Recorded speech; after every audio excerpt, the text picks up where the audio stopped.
Probably everyone will be talking about using AI and blockchain, this kind of next, but nobody will actually be doing this. So I think that it You're might basically be saying like the AI kind of, is the next bubble. It's already a bubble. yeah. Welcome back, my crypto warriors, to another episode of Crypto Corner, your source for all things crypto. Ever wondered how some projects gain a ton of popularity and a buzzing community so quickly, while others are flying under your radar, often completely unnoticed or unheard of? What makes some new projects jump so far ahead in the race and suddenly everyone is talking about them, using their products or platform, and what does it take to build a successful brand in this oversaturated blockchain space? Here's a hint.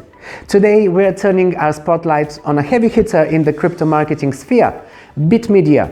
You see, every crypto startup, whether it be an exchange platform, a wallet, a new token, metaverse, or other gaming project and anything in between, they all need to build brand awareness and reach wider audiences. This is where an agency like Bitmedia comes into the picture. They help build the brand's identity and gather communities of supporters or investors, backers, essentially placing the brand on the map. They are the orchestrators behind the scenes, offering tailored ad solutions and robust tools for publishers to amp up their revenue streams. Founded in 2014, Bitmedia has evolved into one of the largest full-service crypto marketing agencies, servicing more than 4,000 advertisers and collaborating with over 7,000 active publishers. Executed over 30,000 ad campaigns, racking up a whopping 1 billion monthly impressions and hitting a monthly global unique audience of 20 million. Some of the partners include the Cointelegraph, NewsBTC, CryptoPotato, CoinSpeaker, CoinJournal, CryptoSlate, and many more. Bitmedia seems to be your one-two-stop solutions for everything. It connects advertisers and blockchain businesses with the most relevant crypto audience and has done so for many years now. So I thought it'd be a good idea to have a chat with none other than the CEO of Bitmedia and gain valuable perspectives from a leader in the forefront of crypto advertising. Here is my chat with Tanya Perusenko. We discussed quite a few topics, including their clients, the bear market's effects on startups, the next big crypto narratives to watch out for, and sectors of the industry that we should be paying attention to, like gaming, AI, and more. Take a look. Tanya, hello, welcome to the show. Thanks for joining me today. How are you doing? Where are you at the moment? Hi, I'm happy to be here. Thank you for inviting me. I'm in Vienna and everything is cool, but we have really, really cold weather here. We have a kind of decentralized company right now. The core team is in Ukraine, they left in Ukraine. It's stayed in Ukraine despite the war. But right now we have team in Germany. We have people who also live in Cyprus, in Poland, in London. So we're kind of decentralized right now. So what we do is advertising. We help crypto businesses promote their projects. Recently it was quite difficult because of all these bans and stuff like this. So we're kind of the way for them to spread a word about what they're doing. We started back in 2014, so pretty long time ago when everything was just basically starting out, more or less. The crypto world, there was hardly any infrastructure for anything or something like this, and most of the projects were just beginning to exist, so to say. And since that time, our focus was digital advertising, main focus. And we built a self-serve platform where user can just join it, start an ad campaign, and it will be shown on the crypto-related websites only. So what differs us from any other ad network is that we are focused on crypto-related audience, and we look for crypto-related media outlets and crypto-related websites where the ads could be shown. Yeah, I saw that you provided dashboards to the user. They can track their campaigns and things like that, which is different from many of the other PR and advertising services that I'm familiar with. As a content creator, I do communicate with a lot of these, and typically it's more of on a one-to-one basis where customers would be communicating with one of the staff members, and it's all about emailing back and forth and stuff like that, calls and everything. With you, you've done it in a way that you can pretty much do your own thing once you have an account? Okay, so basically we have both things. So it depends on the type of the person, actually. Some people like to talk, some people don't like talking, and they just know their stuff. They just log in and create a campaign, and that's it. So how it works with us, you just create an account, and you can basically do anything. If you want to advertise, you just should come up with slogans and create a text ad or a banner ad if you have banners. You just upload them, you just say where you want to have them shown, in which countries, how often, and things like this, how much you want to spend during the day, how much you're going to pay for the impression, for the click, or something like this. And that's it, you're ready to go. We do moderation of advertising, of course. And after the ad passes all of this moderation stuff, the ad is live. So it's quite fast, basically. It happens, you can just set up campaign within minutes and it will be live as soon as possible. So yeah. And the other option is when you don't like talking, when you do like talking. So we have account managers who can help out. They can help you create the campaign from the very beginning. They can help you optimize it and do all of these things. What is really comfortable for the users is that they see reporting exactly in their account, so they can check how it's going, whether they are receiving good results or no. Do the optimization stuff. They can do it once again by themselves with the help of the account manager, and just track the campaign results and see whether they are satisfied or not.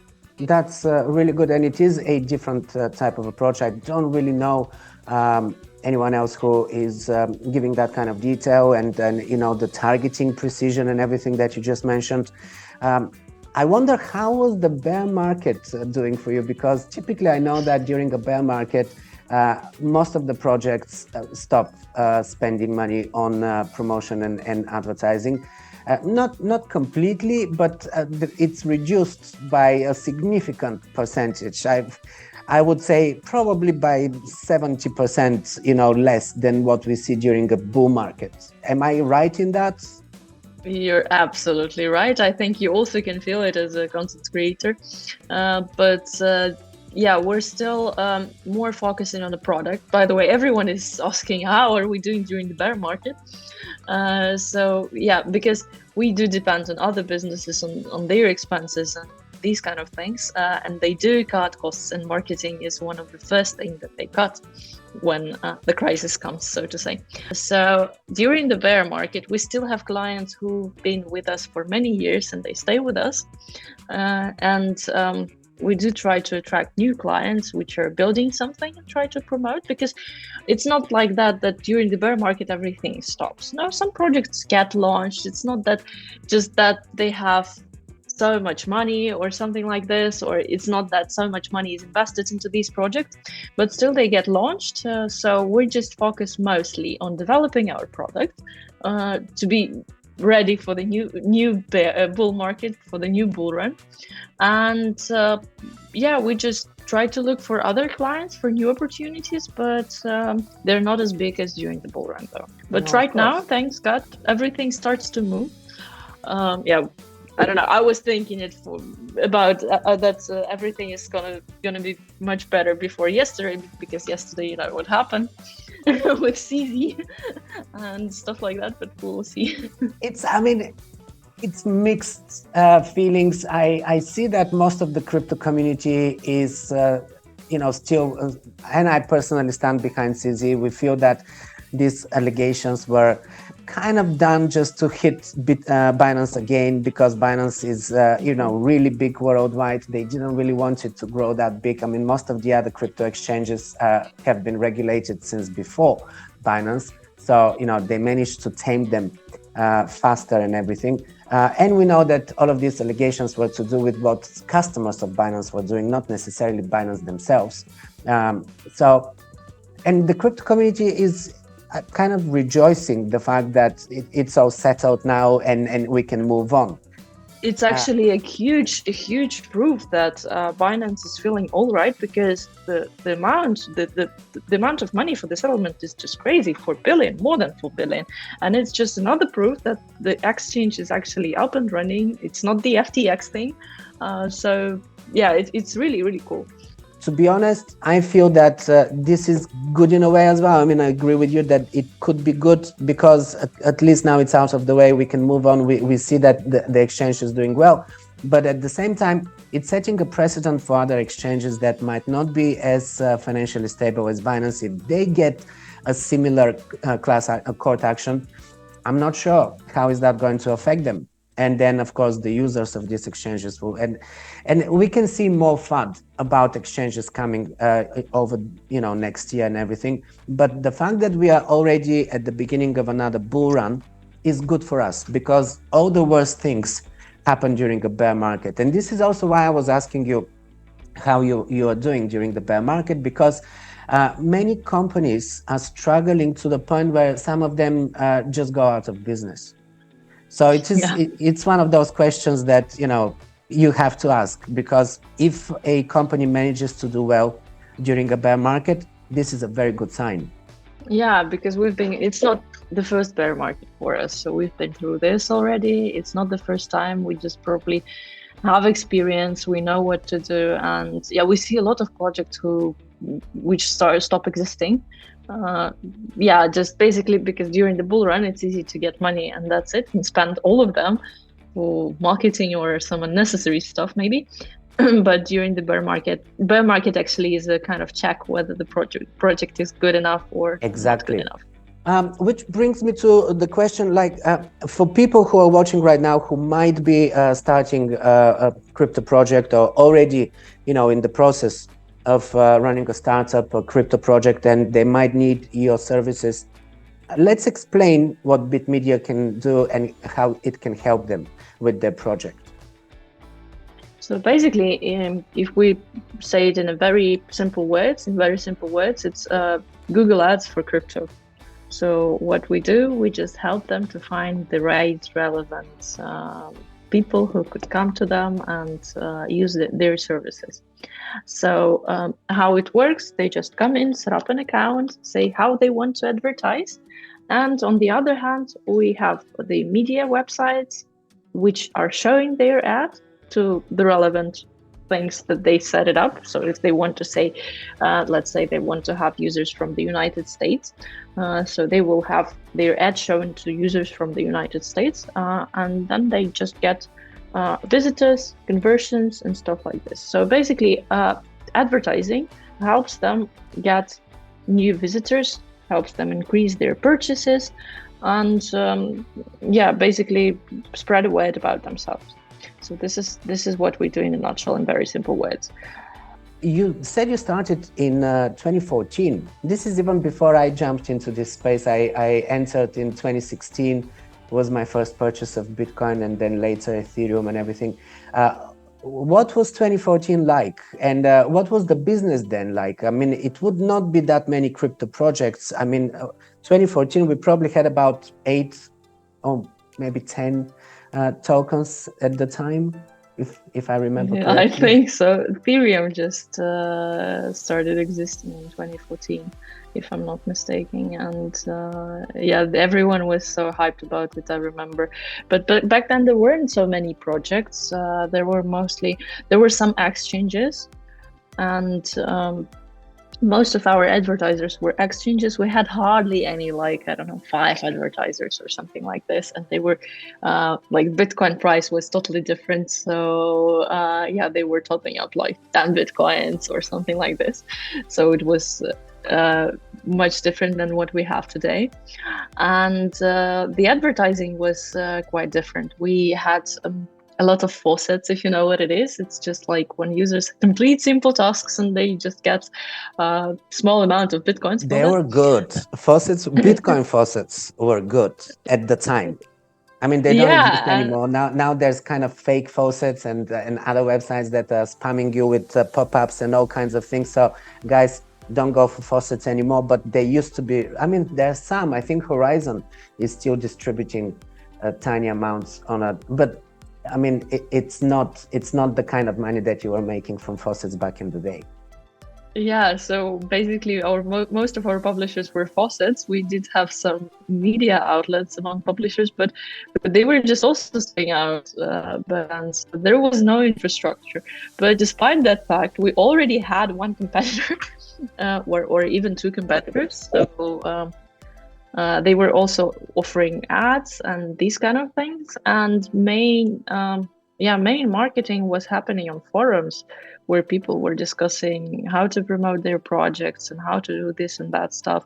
And the audience was very different. Like if you compare it to what we have right now we have people who are like more from financial fields, who have backgrounds in banking or marketing, traditional marketing or anything else. Back then it was just like the geeks, the tech guys who were into it for the technology mainly, and this was like a playground for them. Like all of this crypto field was a playground to test whether it's going to work or no. So it Very was true. very, very much different. It just started to be the other way around in 2017, in 2018, Yeah. when everyone started this ICO rush. The And ICO craze is what kickstarted all of this, popping up of new projects, every day. Yeah, it's true that in the beginning it was mostly geek guys, tech guys, guys that wanted to build and test things and innovate. And later in 2017, when Bitcoin really started jumping, people started taking notice, and then you started having the retail investor and even just people who have never been investing, jumping into this kind of space and making many mistakes, getting cheated a lot, losing a lot of money along the way. But some of them also made a ton of money. So today, it's also very different even from 2017, because as you said, now we also have traditional finance guys that are jumping in this space. That in 2017, most of the traditional finance was still saying that Bitcoin is a Ponzi and that they don't want to touch it. I still keep some screenshots from people from Wall Street, people who are tweeting about Bitcoin, how they will never touch it, they will never trade this thing, it's worthless, it's Ponzi and all of that stuff. Finance guys. So that unfortunately that still stands, this kind of position. I still see that, even though less and less these days. What is your take? Do you think that people have now been educated about Bitcoin and crypto and they're more accepting? Or do you still feel that the mainstream has a lot of resistance due to mainstream articles and news constantly, bashing Bitcoin and making it seem like it's the cryptocurrency of criminals and things like that? I think there is still a lot of bias related to Bitcoin and crypto, and like crypto in general is not on the level of mainstream adoption right now, because we're just starting out with this financial field, which is looking at Bitcoin, even like for the FTF things, for regulations, which just are appearing right now. So I think that we have still to wait like about a few years for crypto to be more widespread. It is widespread already, we might think, but on the other hand, if we compare it to some traditional markets, it's still a tiny market, I would say so, because the infrastructure is not ready. A lot of people don't understand how it works, and even some people who have crypto, they might not understand how it works. So I think that there still should pass some time for traditional people, like for regular people to jump into all of these things. And like the niche needs more easy decisions, easy services, more infrastructure, because I don't know, a simple granny cannot buy Bitcoin. She knows what paper money is. She already knows what a credit card is, but not Bitcoin. You're very right about that. Speaking of granny and paper money, how do you feel about CBDCs? What is your take? What do you think is going to happen in the next 5 to 10 years? Are CBDCs going to be, the norm? And then the subsequent question will be, if they become the norm or if they become widespread, isn't that going to make your granny be able to operate with digital money? Therefore, crypto no longer that foreign, that different, that abstract. I think that CBDCs are not going to become a norm within the next few years. I think that it's not going to be here until the proper regulation, probably, because the regulation is just starting out. And when everything will be regulated, when everything will be done properly, then we might talk about this. And maybe the granny will be able to use it, but they will not be able to understand how it works. So, but I think it's gonna take some time for crypto to be on that level exactly, and it's gonna take a lot of regulation, which is actually not really nice, because crypto right now we see that crypto is being regulated more than anything. And if before that we could compare crypto to paper money, right now it's going to be more and more difficult to compare it with paper money, because everything will be more traceable, everything will be related to this person, KYC and so on. So exactly. So, yeah, I mean, crypto is digital by default, so it is traceable already. And when your fiat money becomes digital as well, everything becomes even more transparent and traceable. So I've been talking against CBDCs since 2017, pretty much, since I first heard about them, because this is surveillance on a completely new level that we've never seen before, and we don't really know how it can play out. I mean, it's programmable money. They don't have to make it programmable. They can really make it just a alternative to the paper money. But because they can make it programmable, it's also possible that they will. So there's still many questions about that. We'll see how it goes. You don't think that we're going to see CBDCs in the next 5 to 10 years? I hope not, and I think not. Until there is some proper regulation in place, we're not going to see it for sure. So. And regulation, but everything changes so fast. On the other hand, you never know what's going to happen next. You can never predict it. So maybe I'm wrong. Well, I hope you're not wrong, but I feel that, according to my research, we have now over 130 countries or over 120 countries that are in some form of research or development of CBDCs. And just 2 years ago, that number was 30. So we have jumped from 30 to 130. Out of, I think it's about 80% of all the countries in the world that are either researching or already some of them testing CBDCs. So I have a bad feeling that it will be sooner than 10 years. But we'll see how it goes. Who are your most regular clients, and some of the more well-known clients that people who are watching might actually be familiar with? So we have quite a lot of clients, and we've been working with different names since the very beginning. And the type of clients was always changing depending on what is happening right now. During the ICOs, there were ICO clients. During the NFT like craze and this kind of thing, there were NFT clients mostly. So, but right now we do have a mix of everything. We do have some gaming projects. We have some NFT projects, and we have a lot of exchanges we're working with.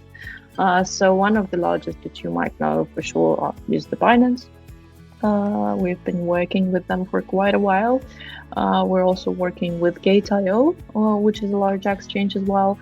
OKX, Huobi, these are the clients that we've been working or are still working with. Very big brands, very big names, big exchanges. Yeah, we do work with Nexo, which is a lending platform, quite big already. We do work with SoRare, with Sandbox, so quite lots of big names from different kind of sub-industries within crypto.